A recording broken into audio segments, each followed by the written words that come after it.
کہ lock down کھل چکا ہے، بازاروں میں رش ہے، اور ہمارے لیے جون جولائی کا مہینہ جو ہے وہ سب ایکسپیکٹ کیا جا رہا ہے.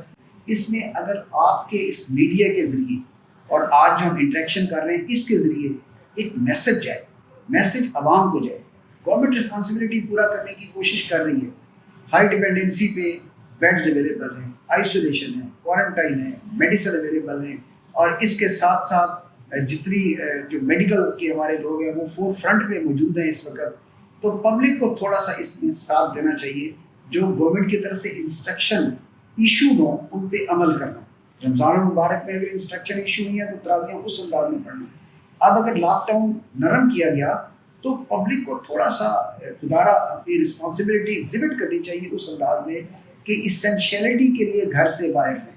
اگر ضرورت نہیں ہے تو آپ نہ گھروں سے باہر نکلیں اور کوشش کریں کہ اپنے آپ کو اگلے 2-4 ہفتوں کے لیے اسینشل ضرورت کے تحت گھروں سے باہر نکلیں. اور گھروں میں آپ اس کو don't take it very lightly.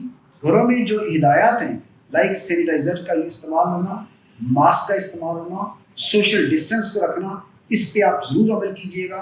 اور یہاں میں آپ کو بتا دوں کہ اگر ہم اس پہ عمل نہیں کریں گے اور اسی طرح رش رہے گا، اس کو لائٹلی لیں گے تو یہ بیماری کا آؤٹ کم کوئی لائٹلی نہیں ہے.